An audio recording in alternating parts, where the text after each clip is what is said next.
d'autrui qui ont été abîmés par les militants du PPRD comme les militants de l'UDPS. Est-ce que vous avez appris combien de gens on a arrêté?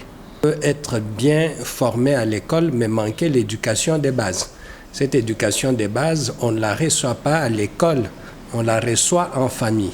Et il faut une réaction quand le président de la République a dit « nous allons déboulonner ». La République n'appartient pas aux partis politiques. Le Congo n'appartient pas à l'UDPS. Le Congo n'appartient pas au PPRD, n'appartient pas au FCC, ni à la Mouka, ni au CACH. Le Congo appartient aux Congolais.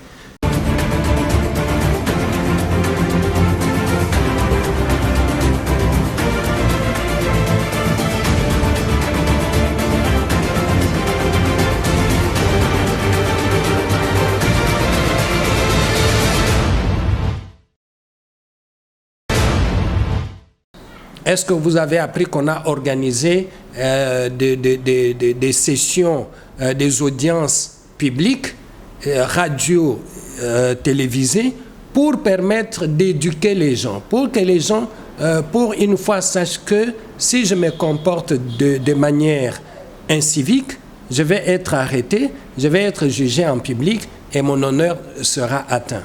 À tout point de vue, je pense que nous avons tous la responsabilité dans ce qui nous arrive aujourd'hui. Aujourd'hui, maître, il y a un problème. Pour différencier, distinguer les discours politiques et les discours que prononcent d'autres militants, il y a aussi un problème même au niveau des décideurs, les hommes d'État. Est-ce que vous avez quelque chose à leur dire?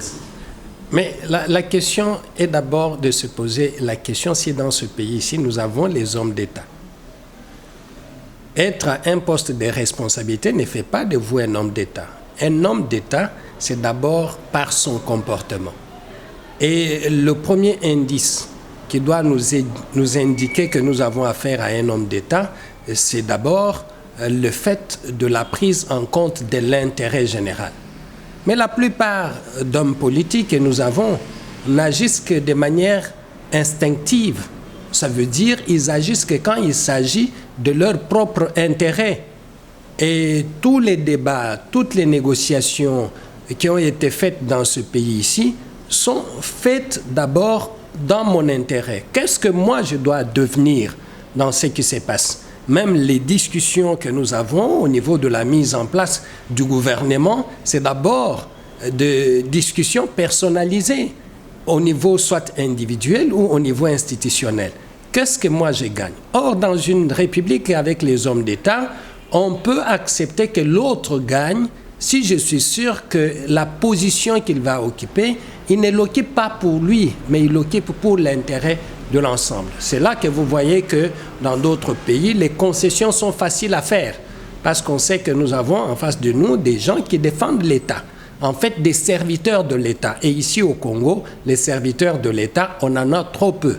Nous avons les serviteurs des partis politiques, les serviteurs de leur famille, les serviteurs de leur province, les serviteurs de leur ethnie. C'est pour ça que vous voyez que même dans nos débats, chacun parle beaucoup plus de lui, il parle beaucoup plus de sa province, il parle beaucoup plus et l'ensemble n'est pas pris en compte. En fait, pour moi, nous avons trop peu d'hommes d'État ici et la conséquence est que les discours que nous avons sont des discours qui ne sont pas orientés vers la construction d'un véritable État. Oui, maître. Aujourd'hui également, on se rend compte que non, les acteurs politiques les plus influents, qui sont aussi membres du gouvernement, influent, les militants ou la foule, les réactions de la foule influent sur les décisions. Est-ce que vous avez également quelque chose à dire? Non, je pense que la réaction de la foule n'influe en rien sur la décision des hommes politiques. En fait, les hommes politiques sélectionnent les réactions de la foule en fonction de leur intérêt. Je peux vous donner quelques exemples. Nous sommes à Genève. La base de l'UDPS demande à au président Félix, à l'époque candidat, de retirer sa signature de l'accord de Genève.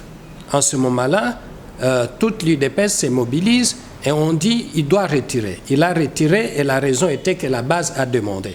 Mais il y a quelques jours, la même base a demandé que l'UDPS rompe avec l'alliance avec les FCC. Est-ce que les leaders du parti ont accepté? Voilà, ça ce sont des exemples pour vous dire que la voix des citoyens n'est pas souvent prise en compte par nos leaders politiques. Et je peux vous donner des exemples d'autres partis, mais ce que je viens de donner, ce sont les exemples les plus récents et les plus frappants. Donc ça veut dire que nous devons arriver, nous en tant que citoyens, de savoir que l'avenir du Congo n'est pas défini par les hommes politiques. L'avenir du Congo n'est pas défini par ceux qui sont dans les institutions. C'est nous, les peuples, qui devons imposer aux hommes politiques notre façon de voir l'avenir du Congo. Mais dans la plupart des cas, nous sommes, les citoyens sont instrumentalisés par les hommes politiques. Et donc, il est important aujourd'hui que dans les ONG, dans les partis politiques, qu'on puisse former les Congolais à la citoyenneté. Tu peux être le leader de mon parti, si tu me demandes de faire quelque chose de contraire à la loi, parce que je suis un bon citoyen, je ne le ferai pas. Mais est-ce que nous sommes déjà arrivés à ce niveau-là? Je crois que la contribution de tout le monde est attendue pour qu'on en arrive là. Et pour y arriver, je pense que notre classe politique comporte trop peu de femmes, trop peu d'hommes qui ont ce niveau-là de compréhension, parce que nous sommes encore là à défendre nos petits intérêts. Vous voyez, quelqu'un qui entre dans un débat ou qui fait quelque chose seulement pour avoir une Jeep, seulement pour avoir une maison. Moi, j'estime que ce sont des besoins légitimes. Mais quand vous occupez des responsabilités qui vous demandent de travailler pour tout le monde, ça devient des intérêts immoraux.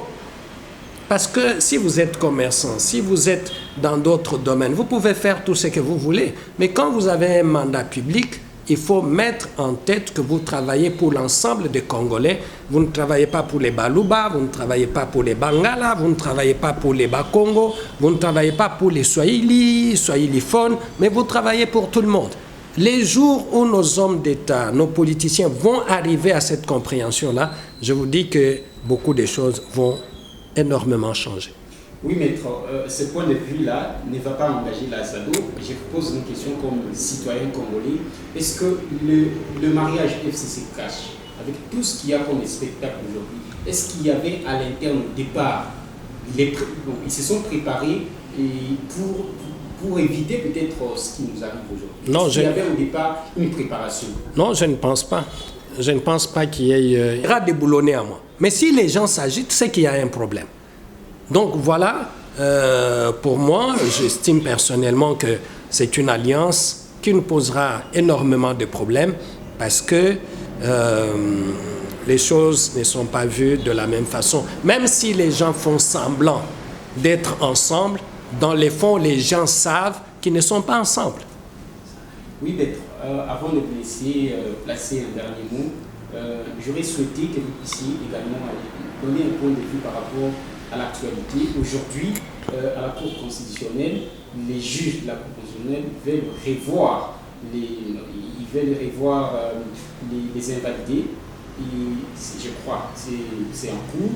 Est-ce que c'est pour revoir peut-être qu'ils ont marché sur de mauvaises approches? Est-ce qu'ils veulent recadrer les tirs? D'après vous, qu'est-ce que vous dites? D'abord, il faut dire que le fait pour le président de la Cour constitutionnelle d'avoir accepté de mettre en place cette chambre spéciale pour examiner les cas d'erreurs matérielles démontre à suffisance que même lui-même a reconnu qu'il y a eu des problèmes.